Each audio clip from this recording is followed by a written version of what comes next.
Hello everyone, आज हम लोग स्टार्ट कर रहे हैं अर्थव्यवस्था का एक नया चैप्टर जो आपका छठा अध्याय है, वैश्वीकरण यानी कि ग्लोबलाइजेशन। ठीक है। मुख्य रूप से इसके बाद सिर्फ और सिर्फ आपका एक अध्याय बचेगा बच्चों, चैप्टर बचेगा सातवां जो चैप्टर है उपभोक्ता जागरण एवं संरक्षण। वो चैप्टर हम लोग का कंप्लीट हो जाएगा तो सीधा सीधा हम लोग का जो इकोनॉमिक्स जो है इसका फुल सिलेबस हम लोग का कंप्लीट हो जाएगा। और मैं आपको सारा ऑब्जेक्टिव और सब्जेक्टिव भी साथ साथ कराते आया हूँ बच्चों। ठीक है। अगर आप में से कोई बच्चा नहीं पढ़ा है तो पिछले अध्याय को पढ़ सकते हैं आसानी से चैनल के प्लेलिस्ट में जाकर के।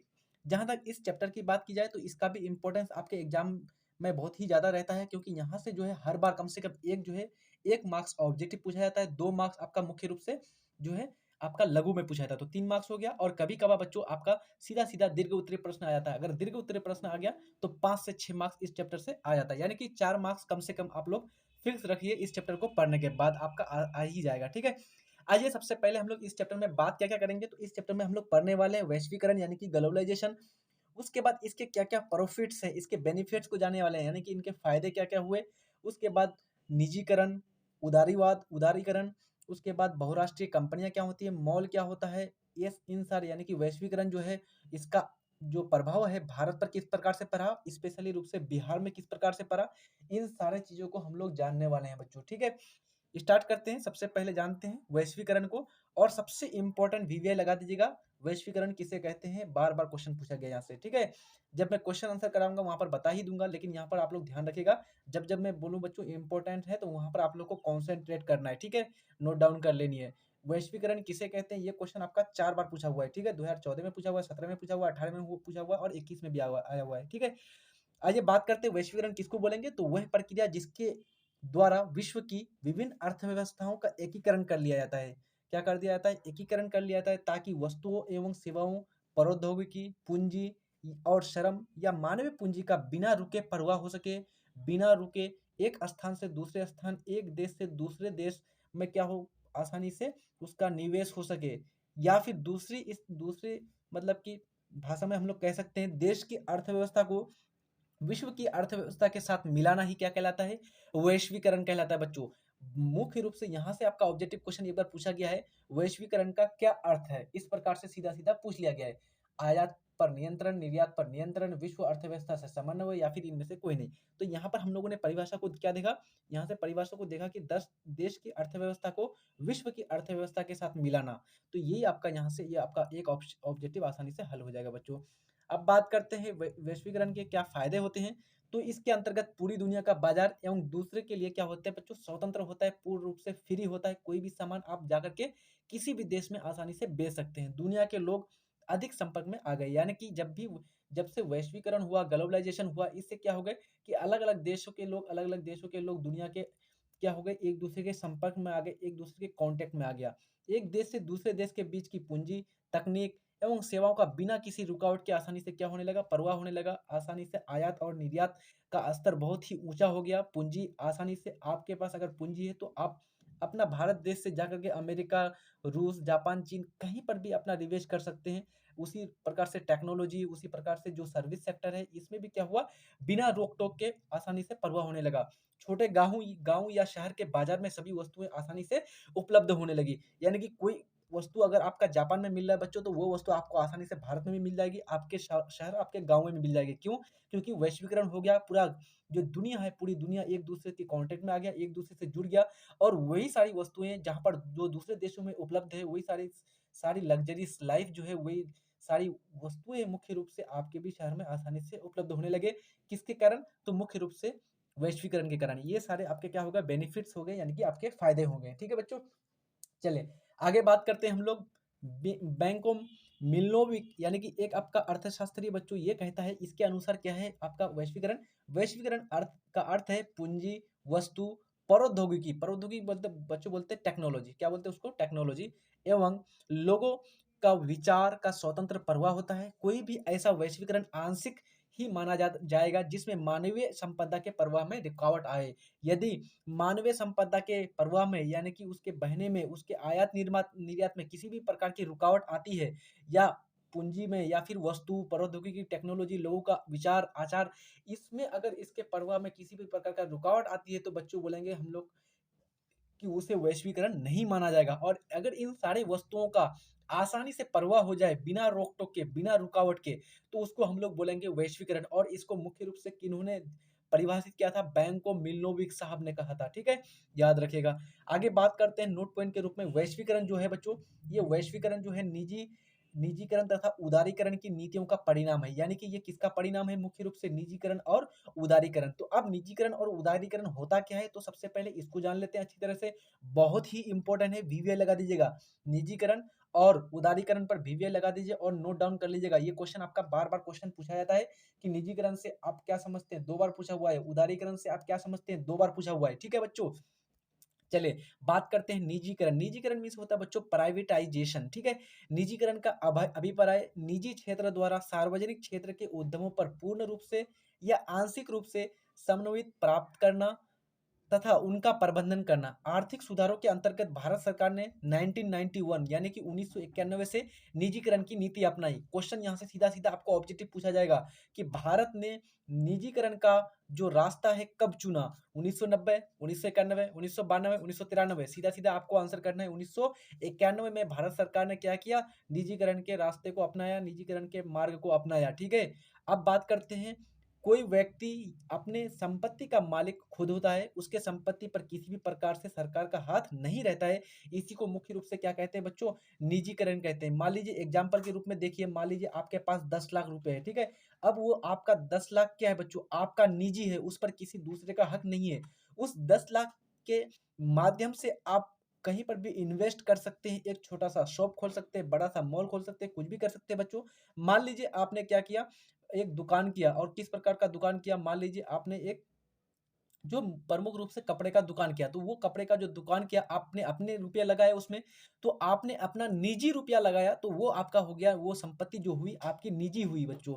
यानी कि आप लोग देखते होंगे स्कूल स्कूल में देखते होंगे, गवर्नमेंट स्कूल आती है, सरकारी स्कूल भी आती है, और उसमें मुख्य रूप से प्राइवेट स्कूल भी आती है। तो प्राइवेट स्कूल में सरकार का उसमें कोई जो है उसमें रोक-टोक नहीं होता है, उसमें कोई रुकावट नहीं होती है, सरकार में उसमें किसी प्रकार की बाधा उत्पन्न नहीं करती है। और वो जो भी चीज़ फिर जो चीज़ फिक्स करता है, वहाँ के क्या करते हैं बच्चों? हेडमास्टर करते हैं। यानी कि स्कूल का फीस कितना होना चाहिए, चार्ज कितना होना चाहिए, ड्रेस कैसा होना चाहिए, स्कूल में किस पब्लिकेशन का किताब होना चाहिए, तो ये सारी चीज़ कौन करते हैं? वहाँ के खुद के डायरेक्टर, यानी कि जो जिसका वो संपत्ति है, जिसका वो क्या है स्कूल है, वो खुद करते हैं। तो इसको हम लोग बोलेंगे प्राइवेटाइजेशन, यानी कि निजीकरण, ठीक है बच्चों? आगे बात करते हैं अब हम लोग उदारीकरण। उदारीकरण को बोलते हैं लिबरलाइजेशन, ठीक है? बहुत ही इंपॉर्टेंट ये दोनों वर्ड है, और इसको याद रखिएगा, बार-बार क्वेश्चन यहाँ से आपका पूछा जाता है। तो उदारीकरण की बात की जाए, तो उदारीकरण का अर्थ होता है सरकार द्वारा लगाए गए सभी अनावश्यक नियंत्रणों तथा प्रतिबंधों, जैसे लाइसेंस, कोटा आदि को हटाना है। आर्थिक सुधारों के अंतर्गत सन 1991 से भारत सरकार ने उदारीकरण की नीति अपनाई। यानी कि प्रमुख रूप से निजीकरण की नीति हो या फिर उदारीकरण की नीति हो, भारत सरकार ने 1991 में ही अपनाया इसको, ठीक है? उदारीकरण बच्चों मतलब कि बहुत ही कठोर नहीं, उदारवाद, ये तो वर्ड ही आपको पता चल रहा होगा। उदारवाद मतलब कि जो प्रमुख रूप से इसमें क्या होगा, थोड़ा-सा फ्लेक्सिबिलिटी होगी, यानी कि इसमें थोड़ा-सा जो भी आपका प्रतिबंध और नियंत्रण है, उस पर क्या होगा बच्चों? छूट होगी, है ना? आगे बात करते हैं वैश्वीकरण। वैश्वीकरण, निजीकरण और उदारीकरण नीति का ही परिणाम है। इसको हम लोगों ने पहले ही जान लिया था। वैश्वीकरण के रूप में विश्व के सामने आई है, यानी कि ग्लोबलाइजेशन जो है प्रमुख रूप से पूरे विश्व के सामने आई। अब बात करते हैं हम लोग वैश्वीकरण के कितने अंग हैं। बहुत ही इंपॉर्टेंट है, इसको भी अच्छी तरह से ध्यान रखिएगा।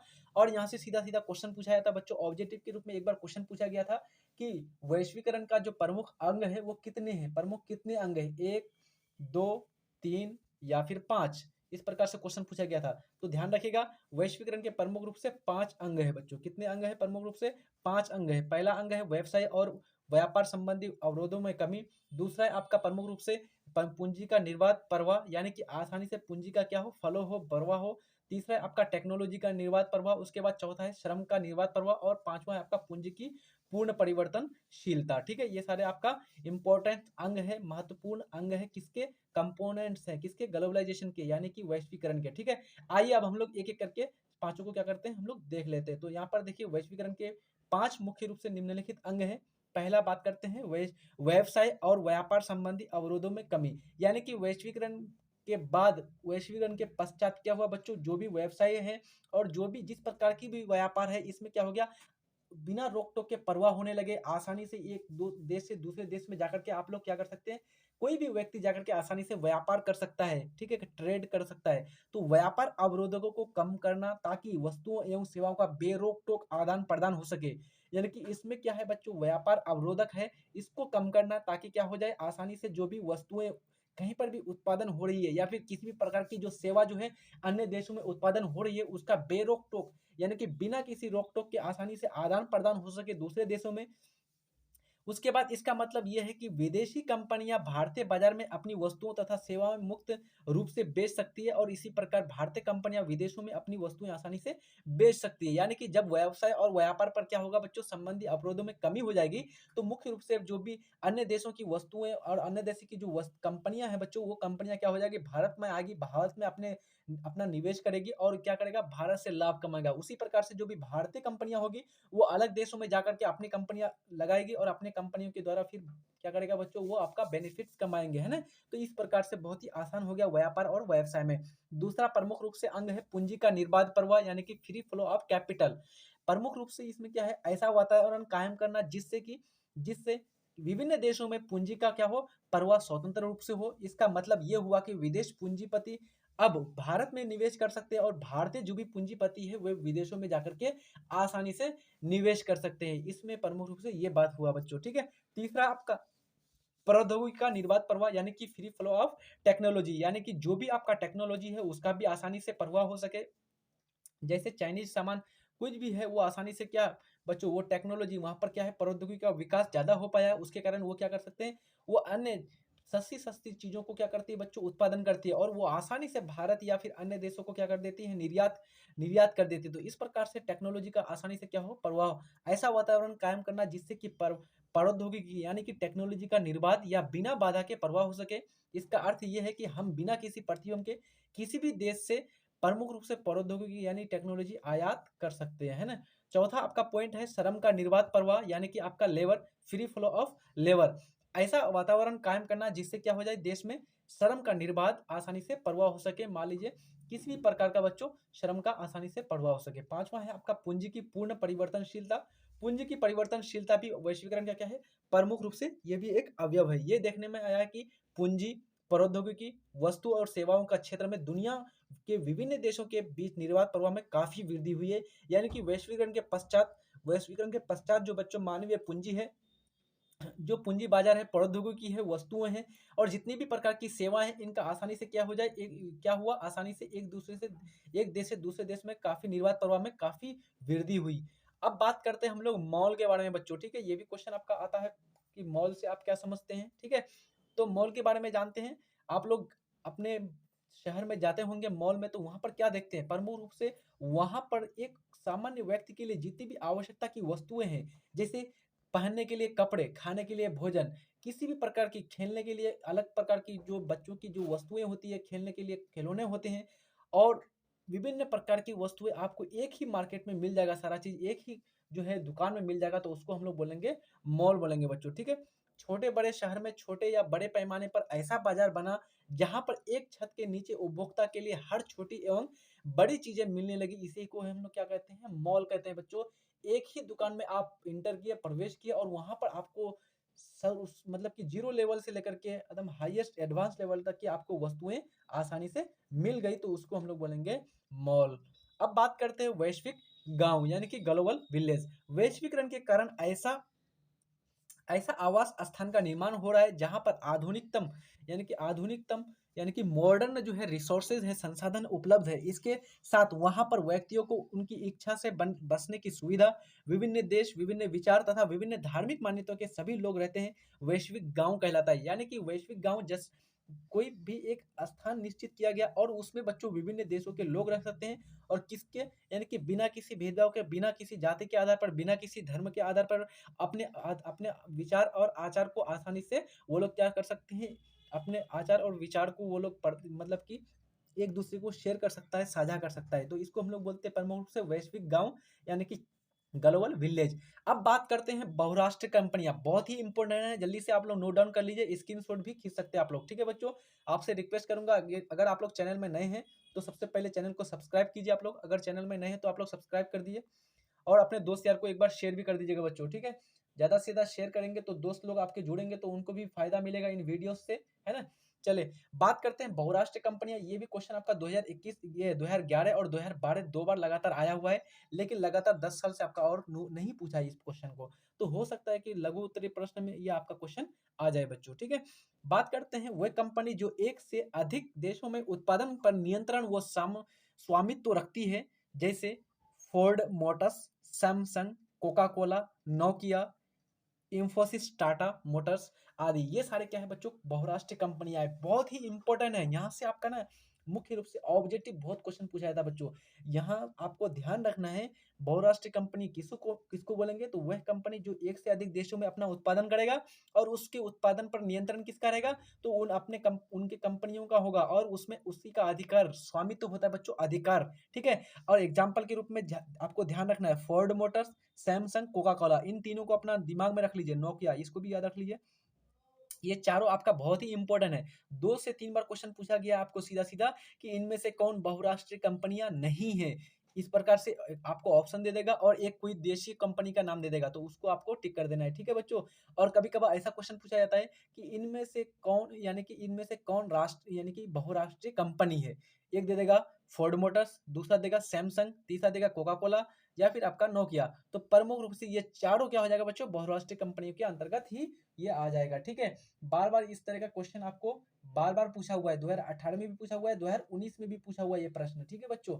चलिए, 2021 में भी एक बार आया हुआ है, 2021 में आया हुआ है, 18 में आया हुआ है, तो 2 से 3 बार क्वेश्चन यहाँ से आपका पूछा हुआ है। अब बात करते हैं वैश्वीकरण की प्रक्रिया में बहुराष्ट्रीय कंपनियों की क्या-क्या भूमिकाएँ क्या होती है? यानी कि जो बहुराष्ट्रीय कंपनियाँ होती है, मल्टीनेशनल मल्टी जो आपका नेशनल कंपनीज़ होते हैं, उनका जो है प्रमुख रूप से क्या भूमिका होती है ग्लोबलाइजेशन में, यानी कि वैश्वीकरण में?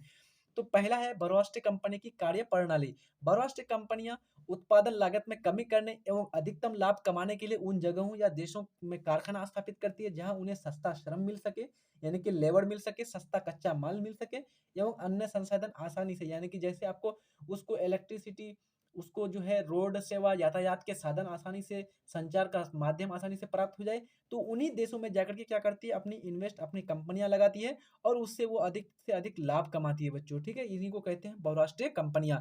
जैसे भारत की डाबर कंपनी जो इसी कारण से नेपाल में भी उत्पादन करती है बच्चों। प्रमुख रूप से जो भारत की डाबर कंपनी है, आप लोग तो यूज करते होंगे बच्चों, डाबर का साबुन आता है, डाबर आंवला आता है, डाबर का तेल आता है, ढेर सारा प्रोडक्ट आता है। तो वो क्या है, आपका बहुराष्ट्रीय कंपनी है, वो नेपाल में जाकर के अपना उत्पादन करता है और वहां पर क्या करता है, बेचता है बच्चों। और कंपनी कहाँ पर लगाया जाता है, मुख्य रूप से वैसे स्थानों में लगाया जाता है जहां पर उसको क्या मिल सके, श्रम मिल सकते हैं, यानी कि लेबर मजदूर आसानी से मिल सके। दूसरा चीज, उसको कच्चा माल मिल सके और बेचने के लिए साधन मिल, यानी कि उपभोक्ता मिल सके, लोग मिल सके। उसके बाद जो है उसको आसानी से सारी सुविधाएं, बिजली, मतलब कि बिजली, यातायात के साधन, संचार के साधन, ये सारी चीज आसानी से उसको उपलब्ध हो सके। अब बात करते हैं, ये कंपनियां ना तो खुद माल तैयार करती है और ना ही एक जगह पर उत्पादन करती है, बल्कि ये अलग अलग देशों में उत्पादन करती है, यानी कि कोई एक जगह फिक्स नहीं है। ये कंपनी मान लीजिए एक जगह, इसका प्रमुख रूप से एक जगह हेड ऑफिस होगा और उस हेड ऑफिस से चलाएगा और संचालन करेगा, अलग अलग देशों में जाकर के अपना कंपनी लगाएगा। मान लीजिए पाकिस्तान चला गया, भारत आ गया, भारत का जितना पड़ोसी देश है, नेपाल आ गया, बांग्लादेश चला गया, उसके बाद इधर भूटान में लगा दिया। तो एक ही कंपनी अलग अलग देशों में अलग अलग प्रकार से वस्तु का उत्पादन कर रही है और अपनी वस्तुओं को क्या करती है, बेचती है और बेच करके ज्यादा से ज्यादा लाभ कमाती है। तो इस प्रकार से ये सारे उद्देश्य हो जाते हैं बहुराष्ट्रीय कंपनियों के। अब बात करते हैं इन्वेस्टमेंट के बारे में। निवेश किसे कहते हैं, तो परिसंपत्तियों जैसे भूमि, भवन, मशीन एवं अन्य उपकरणों की खरीद में व्यय की गई मुद्रा को ही क्या कहते हैं बच्चों, निवेश कहते हैं। बहुत सारे लोग क्या कहते हैं, करते हैं कि मान लीजिए एग्जाम्पल के रूप में मैं आपको यहाँ पर देता हूँ बच्चों, समझ लीजिएगा आसानी से इन्वेस्टमेंट क्या होता है। मान लीजिए एक किसान है, ठीक है, मान लीजिए एक किसान है, आसानी से समझ लेंगे क्योंकि ज्यादातर लोग, हमारे जितने भी बच्चे होते हैं वो किसान परिवार से जुड़े होते हैं। मान लीजिए कोई किसान है, उसके पास मान लीजिए 12 बीघा जमीन है, ठीक है। अब वह क्या किया, धान का फसल उपजाया, धान के फसल उपजाने से क्या हुआ, उसके पास कुछ अच्छा खासा मतलब कि इनकम हो गया, मान लीजिए 2 लाख रुपया उसको इनकम हुआ टोटल, ठीक है। अब फिर दूसरा सीजन आया, मकई का सीजन आया, मकई में उन्होंने मकई उपजाया और मकई से उनको मान लीजिए 5 लाख रुपया और आ गया। तो 2 और 5 कितना हो गया बच्चों, 7 लाख रुपया उसके पास आ गया। अब वो 7 लाख रुपया क्या करेगा, सिर्फ और सिर्फ खाने में तो नहीं लगाएगा। अगर सिर्फ और सिर्फ खाने में लगा रहा है, उड़ाने में लगा रहा है, इधर उधर मतलब कि फालतू का सामानों में लगा रहा है, तो उसको निवेश नहीं बोलेंगे। यदि वो 7 लाख रुपया लेकर के मान लीजिए एक ट्रैक्टर ले लिया, क्या ले लिया, मान लीजिए या एक ट्रैक्टर ले लिया या फिर आपका एक वाटर पंप ले लिया यानी कि बोरिंग मशीन ले लिया, जो क्या करे, जो उसके फ्यूचर यानी कि भविष्य में उसको मनी क यानी कि रुपया कमा करके दे, तो उसको बोलते हैं हम लोग मुख्य रूप से निवेश। यानी कि जो आगे जा करके आपको क्या करके दे बच्चों, कमाई करके दे, रुपया आपको दे, तो उसको बोलते हैं हम लोग प्रमुख रूप से निवेश। जैसे आप लोग शहरों में देखते होंगे, प्रमुख रूप से शहरों में क्या होते हैं, लोग क्या करते हैं, अपने ज़मीन में भवन उठा लेते हैं और भवन उठा करके उसको दूसरे लोगों को दे देते हैं, रेंटर्स, है ना? और दूसरे लोगों को क्या कर देते हैं बच्चों, जैसे लॉज या फिर अलग-अलग जो है फ्लैट्स होते हैं, अपार्टमेंट होते हैं, वो दूसरों को दे देते हैं किराए पर मंथली में 6,000, 5,000, 7,000 जो प्रकार से होती है। तो वो भवन क्या कर रहा है, वो भवन उसको प्रमुख रूप से रुपया कमाई करके दे रहा है। तो इसको हम लोग बोलते हैं इन्वेस्टमेंट यानी कि निवेश, ठीक है? अब बात करते हैं विदेशी निवेश यानी कि फॉरेन इन्वेस्टमेंट क्या होता है? तो फॉरेन इन्वेस्टमेंट मतलब कोई भी जो बहुराष्ट्रीय कंपनियां होगा या फिर कोई भी आपका व्यक्ति होगा, अपना देश से जाकर के कोई दूसरे देश में जाकर के निवेश करता है, तो उसको बोलते हैं विदेशी निवेश, ठीक है? बहुराष्ट्रीय कंपनी द्वारा किए गए निवेश को ही विदेशी निवेश कहते हैं। यह निवेश प्रमुख रूप से लाभ कमाने के उद्देश्य ही किया जाता है। यानी कि जो भी आपका उद्देश्य होता है बच्चों, प्रमुख रूप से उसका लाभ कमाना, ये प्रथम उद्देश्य होता है उसका, ठीक है? अब बात करते हैं हम लोग प्रमुख रूप से जो है बहुराष्ट्रीय कंपनी द्वारा विश्व भर के उत्पादन को एक दूसरे से जोड़ना। यानी कि जो भी आपका बहुराष्ट्रीय कंपनियां हैं, मल्टीनेशनल कंपनीज है, ये क्या करते हैं, उत्पादन के यानी कि आपको विश्व भर को क्या करती है, उत्पादन के जरिए से एक दूसरे को जोड़ करके रखती है। तो बहुराष्ट्रीय जो कंपनियां होती है, कई प्रकार से अपने उत्पादन कार्य का प्रचार करती है। पहला है आपका स्थानीय कंपनी को खरीदना और उसके बाद उत्पादन का प्रसार करना। फिर इसका उदाहरण है, जैसे इसका उदाहरण है, पार्ले समूह के थम्स अप ब्रांड को कोका कोला ने खरीद लिया। तो इस प्रकार से क्या होती है बच्चों, सबसे पहले कोई भी बहुराष्ट्रीय कंपनी आती है, मान लीजिए भारत में कोई एक चाइनीज कंपनी आ गई। अब वो सीधा सीधा लगाएगा नहीं, वो सीधा सीधा क्या करेगा, सबसे पहले भारत में जो छोटे मोटे जो स्थानीय कंपनियां हैं ना, उनको खरीदेगा और उनको खरीद करके क्या करेगा, अपना कंपनी मतलब कि अपने कंपनी का निवेश करेगा, निवेश करके तब वहां से लाभ कमाएगा, ठीक है? जैसे यहाँ पर एग्जांपल दिया है, थम्स अप ब्रांड को किसने खरीद लिया है, आपका कोका कोला ने खरीद लिया है, ठीक है? चलिए आगे बात करते हैं। कभी कभी बहुराष्ट्रीय कंपनियां इन देशों की स्थानीय कंपनियों के साथ संयुक्त रूप से उत्पादन भी करती है। यानी कि कभी कभार क्या कर लेते हैं बच्चों, बहुराष्ट्रीय कंपनियां जो स्थानीय कंपनियां होती है उनके साथ साझा कर लेती है और साझा करके उत्पादन करता है, और उत्पादन करके क्या करती है, वो दोनों मिल करके साझा करके अपना प्रॉफिट कमाता है। इससे स्थानीय कंपनी को एक तो नवीन प्रौद्योगिकी यानी कि जो आपका न्यू टेक्नोलॉजी है, ये मिलता है, और जिससे बहुराष्ट्रीय कंपनियां अपने साथ लाती है। और दूसरा, ज्यादा उत्पादन करने के लिए पूंजी भी मिल जाती है, और क्योंकि बहुराष्ट्रीय कंपनियों के पास काफी ज्यादा पूंजी होती है, ठीक है? तो प्रमुख रूप से जो स्थानीय जो कंपनियां होती है बच्चों, उसको बहुत ही ज्यादा मदद मिल जाती है बहुराष्ट्रीय कंपनियों के द्वारा, क्योंकि स्थानीय कंपनियों के पास ज़्यादा से ज़्यादा पूंजी नहीं हो पाती है, इसलिए बहुराष्ट्रीय कंपनियों के पास ज़्यादा पूंजी होती है, वो उसकी मदद से क्या करता है, ज़्यादा पूंजी का निवेश करता है और उससे लाभ कमाता है। दूसरा चीज़, उत्पादन भी हो जाता है। तीसरा चीज़, बहुराष्ट्रीय कंपनियां जो होती है वो आपका मॉडर्न है, यानी कि उसके पास टेक्नोलॉजी होती है, तो स्थानीय कंपनियां जो है उससे टेक्नोलॉजी यानी कि आपका प्राप्त करता है बच्चों। ये सारे चीज वो आपको यानी कि स्थानीय कंपनी को मदद करती है बहुराष्ट्रीय कंपनियां। तीसरा है, प्रमुख रूप से बड़ी बहुराष्ट्रीय कंपनियां माल के उत्पादन के लिए छोटे उत्पादकों का सहारा लेती है। प्रमुख रूप से जो बहुराष्ट्रीय कंपनियां होती है, किसी भी प्रकार के प्रोडक्ट का यदि उत्पादन करना चाहेगा, तो वो क्या करती है, छोटे प्रकार के जो भी उत्पादक है उनका सहारा लेते हैं। जैसे प्रमुख रूप से वस्त्र, जूते, खेल के सामान, खिलौने आदि का उत्पादन बड़ी संख्या में छोटे उत्पादकों के द्वारा ही बहुराष्ट्रीय कंपनियों के लिए किया जाता है। यानी कि छोटे स्तर पर लोग करते हैं, लेकिन उसको कौन खरीद लेता है, बहुराष्ट्रीय कंपनियां, और जाकर के दूसरी जगह निवेश कर देते हैं। तो इस प्रकार से ये क्या करती है, उत्पादकों का सहारा लेती है। बहुराष्ट्रीय कंपनियां ये जो है प्रमुख रूप से उत्पाद खरीदकर अपने ब्रांड नाम से दुनिया भर में बेचती है, अपने ब्रांड के नाम पर, ठीक है? तो चलिए, यह सारा चीज आपका हो गया बहुराष्ट्रीय कंपनियों के बारे में बच्चों, और ये सारा चीज हमने अच्छी तरह से समझ लिया। निजीकरण, प्राइवेटाइजेशन यानी कि उदारीकरण, लिबरलाइजेशन, वैश्वीकरण किसे कहते हैं, बहुराष्ट्रीय कंपनियां क्या होती है, मॉल क्या होते हैं, ये सारा चीज आज हम लोगों ने कंप्लीट किया। अब हम लोग अगले लेक्चर में बच्चों, अगला जो है वीडियो में हम लोग बात करेंगे वैश्वीकरण एवं बाजारों का एकीकरण किस प्रकार से होता है, और ये किस प्रकार से संभव हो पाया, इतना तेज हो पाना, है ना? इन सारे चीज, और उसके बाद वर्ल्ड ट्रेड ऑर्गेनाइजेशन यानी कि विश्व व्यापार संगठन, जो कि बहुत ही इंपॉर्टेंट है आपके एग्जाम के दृष्टिकोण से। यहाँ से तो आपका बहुत बार आपका ऑब्जेक्टिव क्वेश्चन पूछा जाता है बच्चों। तो इन सारे की जो चर्चा है हम लोग नेक्स्ट पार्ट में करेंगे, ठीक है? तो मैं आपसे एक बार दोबारा रिक्वेस्ट करूंगा कि अगर आप लोग चैनल में नए हैं तो सब्सक्राइब कर दीजिएगा, अपने दोस्त यार को शेयर कर दीजिएगा, और अगर आपको वीडियोस अच्छे लग रहे हैं तो प्लीज लाइक कर दीजिएगा, ठीक है? अच्छी तरह से पढ़ाई करते रहिए। आप लोग का एक ही एम है, 90% किसी भी प्रकार से मार्क्स लाना है, ठीक है, 2023 में। चलिए मिलते हैं नेक्स्ट वीडियो में, तब तक के लिए जय हिंद, धन्यवाद।